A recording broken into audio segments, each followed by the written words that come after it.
శ్రీమాత్రే నమః. నమస్కారం. సద్గురు జ్యోతిష్యాలయం వారి యొక్క ఆంగ్ల నూతన సంవత్సర రాశి ఫలితాల తర్వాత ఫిబ్రవరి రాశి ఫలితాలు మనం తెలుసుకోబోతున్నాం. జాతకం అనగానే అందరికీ ఒక క్యూరియాసిటీ. ఈ నెల నాకు ఎలా ఉంటుంది, వ్యాపారం ఎలా ఉంటుంది, ఉద్యోగం ఎలా ఉంటుంది, ఆరోగ్యం ఎలా ఉంటుంది, అసలు నా పరిస్థితి ఎలా ఉంటుంది, అసలు జాతకాన్ని నేను ఎంతవరకు నమ్మొచ్చు, జాతకంలో విశేషాలు ఏంటి అంటే ఇక్కడ వచ్చి గోచార గ్రహస్థితుల్ని దృష్టిలో పెట్టుకొని అన్ని వర్గాల వారిని లెక్క వేసి, ఇది వచ్చి ఒక ప్రామాణికం అనమాట. ఈ లెక్క వేసి ఏ గ్రహాలు ఎలా ఎలా ఉన్నాయి, వారి యొక్క ఫలితాలు ఎలా ఉంటాయనే దాన్ని లెక్క వేసి చెప్పడమే ఈ యొక్క రాశి ఫలితాలు. మీ యొక్క వ్యక్తిగత జాతకానికి ఇది ఒక 40% మాత్రమే వర్తిస్తుంది. మీ సంపూర్ణ జాతకం తెలుసుకోవాలి అని అనుకుంటే మీ పరిసర ప్రాంతాల్లో ఉన్నటువంటి జ్యోతిష్ శాస్త్ర నిపుణుల్ని మీ యొక్క date of birth, time of birth, place of birth ఇచ్చి తెలుసుకోండి. మళ్ళీ చెప్తున్నాను, జ్యోతిష్యం, జాతకం అనేది పడుతున్న వర్షానికి ఒక గొడుగు మాత్రమే, కానీ జ్యోతిష్యం జీవితం కాదు. మీరు మిమ్మల్ని నమ్మండి, జ్యోతిష్యం ఆ దారిలో మీకు సపోర్ట్ చేస్తుంది. ఎవరైనా అడగాలనుకుంటున్నారు లేదా మా ద్వారానే అడగాలనుకుంటున్నారా? 21 వయసు లోపు ఉన్న వాళ్ళు అడగకూడదు, చదువుకోవాలి విద్యార్థులు. 60 వయసు దాటిన తర్వాత మీరు అన్ని అనుభవించేశారండి, అన్ని తెలుసు మీకు. జీవితంలో అన్ని వర్గంలో ఉన్నటువంటి వసతులు, కష్టాలు, సుఖాలు అన్నీ పొందారు కాబట్టి మీరు దైవ ప్రార్థన చేసుకోండి, మీకు అన్ని మేలుగా జరుగుతుంది. ఎవరైనా జ్యోతిష్యం తెలుసుకోవాలనుకుంటే వ్యాపారం, ఉద్యోగం, వివాహం, సంతానం, ఆరోగ్యం గురించి ఏమైనా తెలుసుకోవాలనుకుంటే అడగండి. విజయవస్తు. ముందుగా మన యొక్క టీవీ ఛానల్ ద్వారా చూస్తున్నటువంటి ప్రేక్షక మిత్రులందరికీ కూడా శుభాకాంక్షలు. చాలా చక్కగా మమ్మల్ని ఆదరిస్తున్నారు చూస్తూ, కానీ కొంచెం అట్లా like and share and subscribe చేస్తే ఎంతో బాగుంటుంది కదా. మంచి విషయాలు మేము తెలుపుతున్నామని అనుకుంటున్నాం. అది మీకు ఇది మంచిది అనిపిస్తే సబ్స్క్రైబ్ చేయండి. మీతో ఒక 18 మందిని సబ్స్క్రైబ్ చేయించండి. నమస్కారం.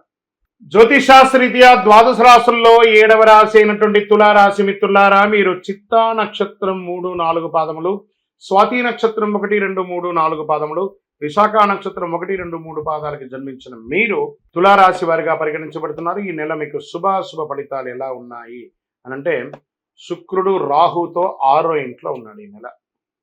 సూర్యుడు ఇంకా బుధుడు 4వ ఇంట్లో. 5వ ఇంటికి అధిపతి అయినటువంటి శని, పాలక గ్రహమైనటువంటి శుక్రుడు రాహుతో 6వ ఇంట్లో. చాలా రోజులుగా మీరు ఎదురు చూస్తున్నటువంటి ఆ శుభ సమయం తులారాశి వారికి ఆసనమైపోయింది.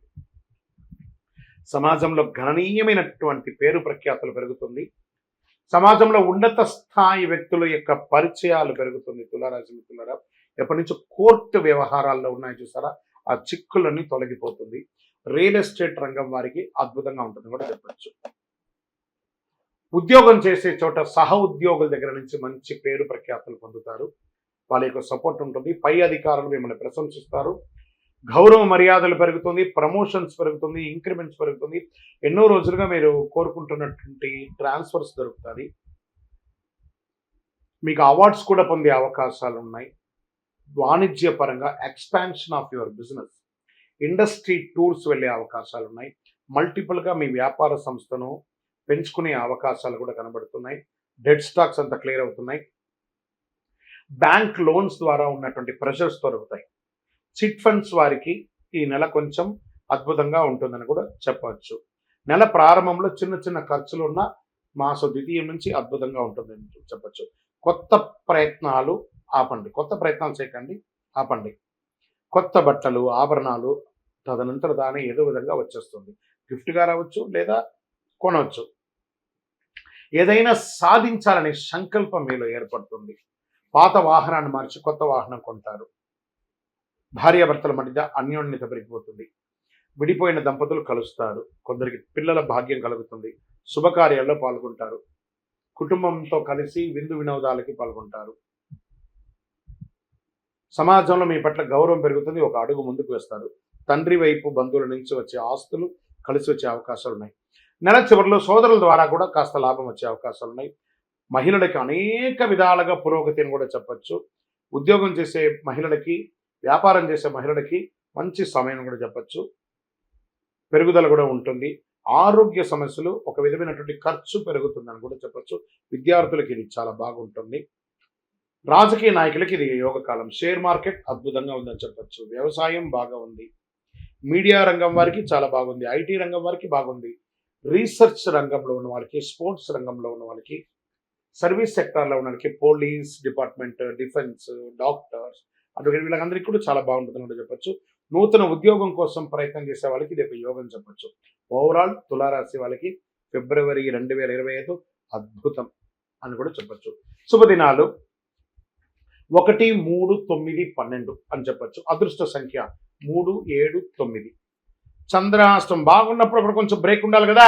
చంద్రాష్టమ దినాలు అనుకుంటే ఫిబ్రవరి 6వ తారీఖున సాయంత్రం నుండి 8వ తారీఖున రాత్రి వరకు చంద్రాష్టం ఉంటుంది. కాబట్టి 2.5 రోజులు జాగ్రత్తగా ఉండండి.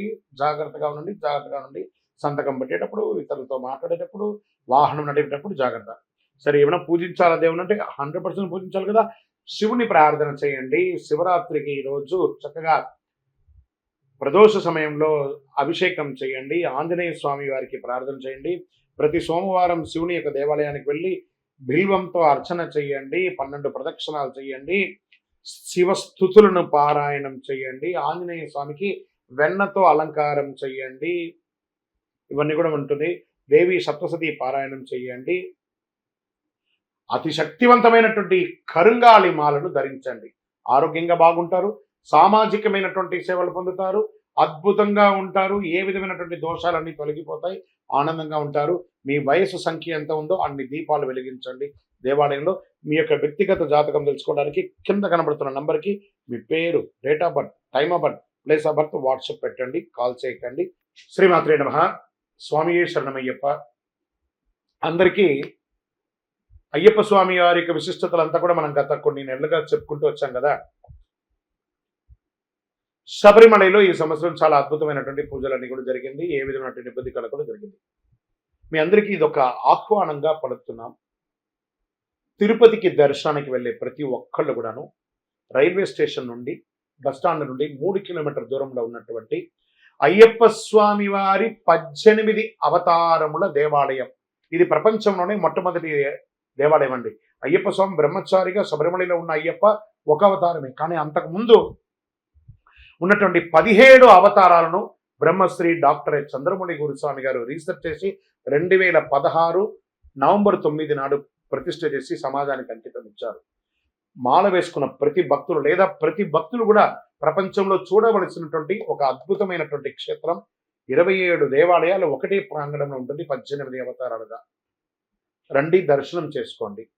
మరియు అతి త్వరలో అశ్విని పర్యంతం, రేవతి, అభిజిత్ నక్షత్రాలకు 28 నక్షత్రాలకు ప్రపంచంలో ఎక్కడ లేదు మన దేవాలయంలో ఆ నక్షత్ర దేవాలయాన్ని నిర్మించబోతున్నాం. ఏ నక్షత్రానికి ఆ నక్షత్రం ప్రదక్షిణం చేసుకోవచ్చు. అతి త్వరలో ఆ యొక్క ఫొటోస్తో సహా అవన్నీ కూడా మీకు పెట్టడం జరుగుతుంది. 28 దేవాలయాలుగా దాన్ని కట్టబోతున్నాం. ఆధ్యాత్మిక ప్రపంచంలో ఉన్నటువంటి భగవద్బంధువులందరూ దేవాలయాన్ని దర్శనం చేసుకోండి. ఉదయం 6 నుంచి 11 గంటల వరకు, సాయంత్రం 5 నుంచి 8 గంటల వరకు ఈ యొక్క దర్శనం ఉంటుంది. జీవకోన అనే ఒక ప్రాంతంలో జీవలింగేశ్వర స్వామి సన్నిధానంలో 365 రోజులు శివుని మీద నీళ్లు పడుతున్నటువంటి ప్రాంతం కాబట్టి దాన్ని జీవకోన అంటారు. అందులో ఈ యొక్క దేవాలయం ఉంటుంది. తప్పకుండా రండి, దర్శనం చేసుకోండి, స్వామివారి అనుగ్రహం పొందండి. జీవితంలో పుట్టినందుకు ఒక్కసారైనా శబరిమలకి వెళ్ళాలి అని అంటారు చూసారా. మనకు ఆ స్వామివారి అనుగ్రహం ఉంటేనే ఆ ప్రాంతంలో మనం అడుగు పెట్టగలం. శరణమయ్యప్ప. చంద్రమౌళి వెంకటేశ్వర గురుస్వామి.